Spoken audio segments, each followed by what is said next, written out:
real é que meu maior sonho sempre foi ser pai. Eu não faço ideia do que tem tão especial em dois gametas se encontrando e em menos de um ano uma vida nova e completamente resetada vem ao mundo e fica sobre minha responsabilidade impedir que essa vida deixe de existir. E nos dias de hoje eu não sei se eu consigo impedir que a minha vida não deixe de existir, mas isso é assustadoramente lindo. De verdade, isso é incrível, uma vida completamente nova, pronta pra aprender tudo sobre tudo. E assim, cá entre nós, meio que eu tenho tudo que eu preciso pra ser pai, que é basicamente uma mulher maravilhosa pros meus filhos chamarem de mãe. E com toda certeza nisso eu mandei bem demais, que eu acho que eu escolhi a melhor que tinha pra essa função. E hoje eu tô aqui pra finalmente contar uma coisa pra vocês. Finalmente a gente vai ser pais de planta! Calma, rapaziada! Tu achou mesmo que a gente ia estar grávidos a essa altura do campeonato? Pelo amor de Deus, não! Tem muita coisa que eu preciso fazer na minha vida pra poder receber uma outra vida tão dependente assim de mim. Mas é por isso que a gente resolveu treinar esse nosso lado pai com outras 5 vidas que não dependem tanto assim da gente. Nesse caso, plantas. Mas esse parto quem vai fazer sou eu. Afinal, temos aquele ditado de que pai é quem rega. A gente trouxe todas as nossas plantas que estavam ainda na casa do meu pai pro apartamento, inclusive uma jabuticabeira novinha aqui. Cara, eu jurava que isso ia ser uma tarefa extremamente simples e tranquila. Era só mexer com terra e umas plantinhas. E aqui eu deixo um fato sobre mim. Eu sou terrível com a noção do tempo pra fazer as coisas que eu preciso fazer. Na teoria, você precisa de 5 passos para ter uma planta feliz dentro de um vaso novo na sua casa. Furo nos vasos para poder sair a água que você jogar dentro dele. Uma boa construção da camada de drenagem dessa água. Bastante terra, a planta que você quer e água. Acabou, não tem como, tem dificuldade nisso daqui. Mas no primeiro furo nos vasos, eu vi que aquilo ali iria separar os homens dos meninos. Caralho! Não entra, não! Nossa, Deus, deixa. A gente volta outro dia. Pensa em uns vasos bons. Eu já furei paredes mais fáceis do que aquele vaso. Ah, e esse daqui é o Gus, meu amigo teteia das ideias, que sempre tá nas bagunças que a gente arruma. Se não fosse ele, eu demoraria boas horas pra poder furar todos esses vasos. Mas agora que eu consegui transformar alguns baldes em peneiras, a gente pode ir pra etapa 2. A camada de drenagem. Eu admito que pra mim, mais difícil dessa etapa foi racionalizar que eu precisaria ir em uma loja, comprar um punhado de pedra que eu ia colocar embaixo do vaso e ninguém nunca ia ver aquilo. Inútil, mas não é bem assim. Pelo que eu entendi, são essas benditas pedrinhas que separam toda a água que a gente joga na planta da terra, pra terra não ficar encharcada e poder jogar água fora com mais tranquilidade, porque a maioria das plantas gostam de água, precisam de água, mas se ficam encharcadas morrem. Confia que dá certo. Era isso que eu tava repetindo constantemente na minha cabeça enquanto eu replantava as plantas. Ah lá, ele lá, ó. Quem vê assim até acha que sabe o que tá fazendo. Vambora!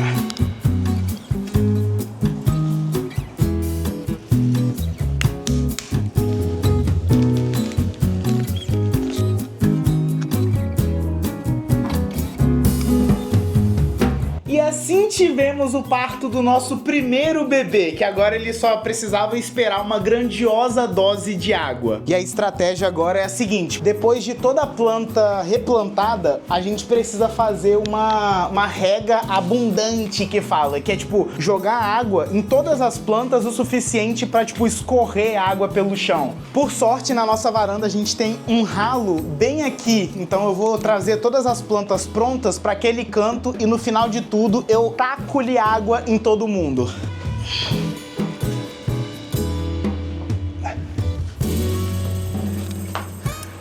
Na teoria, era só Ctrl+C, Ctrl+V em todas as outras plantas que ia dar certo. Ah, mas não. Não. Isso seria fácil demais e eu não sei viver no modo fácil da vida. Eu desliguei o Easy Mode há muito tempo, porque todas as nossas outras plantas precisavam de cuidados especiais. Cada uma queria ser diferentona. A Zazá, por exemplo, ela precisou passar por uma cirurgia complexa para poder tirar umas partes mortas da raiz, para quando ela fosse pro vaso novo, ela poder ficar em novas posições. Uma boa sorte a todos os envolvidos. Muito obrigado.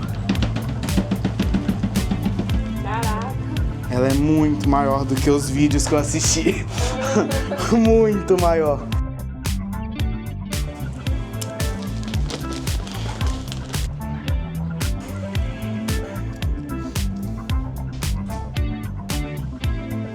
O Luca, tadinho, tava cheio de piolho, vulgo cochonilhas pras plantas. E aí ele precisou passar por uma longa sessão de scrubbing, aonde eu limpei folha por folha, tirando todas essas pragas e sujeira pra ele poder ter uma vida mais leve, mais saudável, mais tranquila. O bichinho tava feio, tadinho. E aí chega a nossa parte mais delicada desse processo. A nossa rosa, que precisava cortar todo o cabelo de uma forma bem radical, porque o cabelo grande dela tava atrapalhando todo o potencial que ela poderia ter. Vambora, que eu tô no cagaço. Não passava nada lá no butico, nem via Wi-Fi. Mas eu tive que acreditar nos milhares de vídeos que eu assisti das pessoas falando que se tem uma rosa do deserto, precisa fazer isso. E relaxa que eu te mostro ainda nesse vídeo se isso realmente funcionou ou eu acabei com a nossa planta ali. Depois disso, eu ainda tive que tirar ela completamente da terra velha e colocar ela em um lugar 100% novo. Mas aí nessa altura do campeonato eu já tinha aceitado que a planta tinha ido pro beleléu e já era. Ah, e teve também a nossa palmeira bambu, que foi a mais fácil de todos os processos. Eu só mesmo tirei ela do vaso antigo, limpei as raízes e coloquei no novo. Essa daí não deu dor de cabeça nenhuma. E aí, finalmente, depois de 8 horas de parto, os nossos 5 filhos estavam no berçário, só esperando pra poder receber a primeira grande rega da vida deles. Essa rega, ela assenta a terra e também já deixa todo o ambiente ali úmido pra começar o ciclo do tomara que eu não tenha feito nada de errado e essas plantas sobrevivam. E hoje eu tô aqui pra dizer que a cagada não foi tão grande quanto poderia ter sido. Uns 2 meses se passaram e hoje eu posso te mostrar como que tá a vida dos nossos filhos. Começando pela jabuticabeira, ela tá bem. Mas assim, os últimos 2 meses não foram tão fáceis assim. Ela teve uma infestação de pulgão, que é uma praguinha, como se fosse uma pulguinha mesmo, que fica nas folhas e nos galinhos menores, sugando a seiva da árvore, e isso não é legal pra ela. Mas aí eu já consegui controlar ele usando óleo de NEM, que é um life hack aí da galera das plantas. Também aprendi na internet, mas eu consegui controlar. Eu até poderia procurar algum pulgãozinho aqui pra mostrar, mas aparentemente eu consegui controlar legal e tá bem difícil achar pulgão nela. Eu ainda tô aprendendo a regar ela, eu tô aprendendo a como que ela gosta da terra dela. Eu sei que ela gosta de bastante água, mas água em excesso também começa a matar ela, então eu tô bem cagão com isso. Tô tentando pegar a manha dela de colocar o dedo na terra e ver se tá seco, mas na minha opinião tá sempre úmido, então eu não sei o que eu tô fazendo ainda. Tô aprendendo, mas tá viva. Descobri que um outro BO que ela tava tendo também é que ela precisava de mais sol batendo nas folhas e no tronco dela. Por isso ela tá aqui. O lugar principal que eu queria pra ela era desse outro lado, mas aí não batia sol nenhum. E eu vi ela ficando bem tristinha, as folhas dela estavam crescendo meio erradas, meio estranhas, então eu tive que jogar ela pra esse outro lado, que aí pelo menos ela ganha um pouquinho de sol pela manhã. Fazer o quê? Tem que ir descobrindo aonde ela gosta de ficar e como ela gosta de ser tratada. É uma criança, literalmente. Não literalmente, né? Bem figurativamente, porque não é uma criança, é uma árvore. Ah, e um ponto muito importante. Eu vejo pouquíssimas pessoas falando sobre como é ter uma árvore dentro de casa, e um ponto super importante dessa criança aqui é que ela definitivamente é a mais bagunceira de todas as plantas que a gente tem aqui em casa. Ela suja a casa o dia inteiro, todos os dias. Bater um ventinho nela, ela faz isso daqui, ó.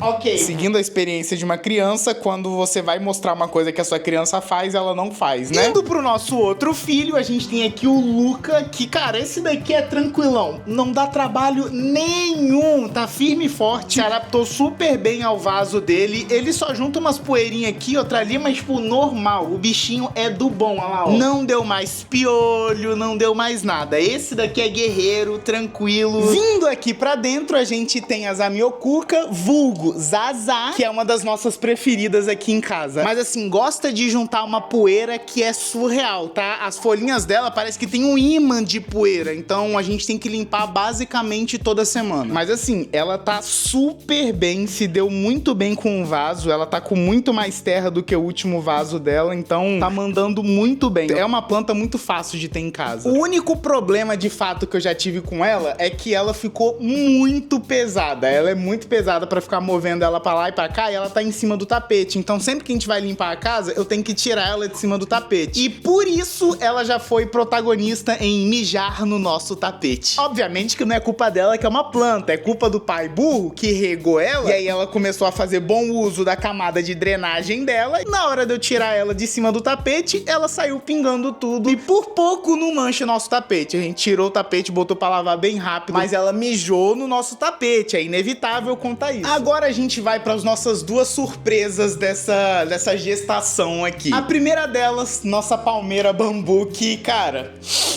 O que eu falo dela, né? Tá indo de arrasta. Se você vê o antes e depois dessa criança aqui, você vai ver que ela não gostou nada do replantio que eu fiz nela. Ela perdeu muita folha, as folhas simplesmente ressecaram e caíram. E ela tá com esses dois negocinhos aqui, ó, pior que o cebolinha. Eu tô apanhando muito pra poder me dar bem com a rega dela. Não consegui entender se ela gosta, se ela quer mais água, se ela quer menos água.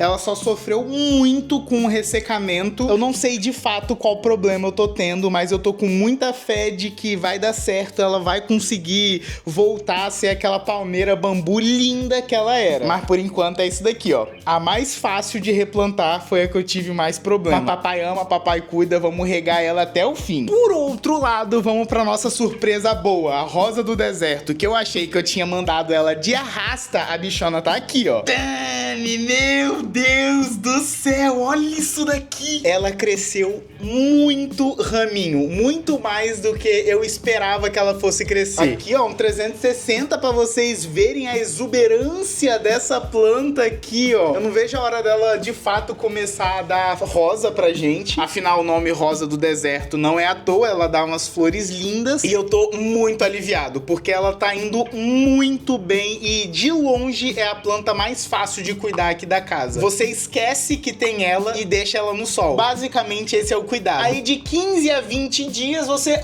então vem aqui e joga um pouquinho de água. De resto, é ela com o sol. Ela faz bom uso da palavra deserto no nome dela. No final das contas, a gente pode ver o quê? Que a gente tá com uma taxa de acerto de 4 de 5, ok? Tamo saindo bem. E eu tenho fé ainda que eu vou recuperar aquela palmeira bambu ali, ela não vai ser esquecida. E agora que a gente tá 2 meses cuidando dessas 5 plantas aqui, eu começo a repensar sobre a parada dos filhos. Ser pai é uma parada muito difícil, cara. Não importa se você acordou bem, acordou mal, você tem que cuidar daquela criança. O seu filho precisa de você, entendeu? A planta precisa de água, do banhozinho de sol, um fertilizante aqui, um remedinho ali. Faz a sujeira pela casa toda e eu tenho que limpar esta jossa. Tô falando de você mesmo, é bom que você ouça. É complicado, mas eu ainda sinto que eu preciso continuar investindo nesse sonho. Eu preciso continuar tendo experiência pra poder aprender o que eu preciso aprender pra ser pai de verdade. Sei lá, talvez eu precise ampliar essa experiência pra poder aprender alguma coisa que as plantas não são capazes de me ensinar. Mas o que seria isso, cara? Tipo, as plantas estão me ensinando umas coisas legais. O que poderia ser a mais que isso?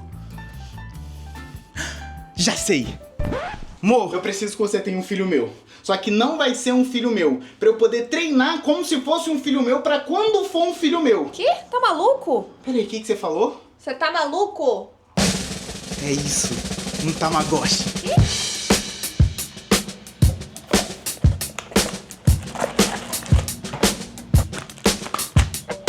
Temos um novo filho pra chamar de nosso. Pra você que possivelmente nasceu depois dos anos 2000, te apresento um Tamagotchi. Só que claramente isso daqui é um genérico, esse daqui não é da marca Tamagotchi, então eu vou chamar de Tamaluco. Acredito que essa daqui vai ser uma experiência de pai revolucionária. Mas tá aí, eu não sei se você quer ver eu sendo pai de um Tamaluco. E o único jeito de eu saber é se você colocar aqui nos comentários se você você quer acompanhar essa saga aqui. Sério, eu quero muito que vocês não queiram, porque cuidar de um Tamagotchi como diversão é uma coisa. Agora, como pai, impedir que um Tamagotchi não morra, sei lá, em menos de 3 dias é uma missão que eu nunca consegui, basicamente. Mas se vocês quiserem, coloca aqui nos comentários os comentários que mandam nesse canal. Aproveita que você já vai estar abaixando a tela e deixa aquele like, pô, aquele like que ajuda muito o canal. E se aparecer um botão de hypar, parabéns, você foi escolhido pelo YouTube para ter um super poder de impulsionar esse vídeo aqui. Poucas pessoas são. Aperta o botão de hypar e aproveita o máximo do seu potencial aqui no canal. Eu vou dar de mamar pros meus filhos agora e você pode escolher um desses 2 vídeos aqui pra pular direto pra eles e a gente nem precisa se despedir nesse daqui. Agora eu preciso ir lá que os neném estão chorando.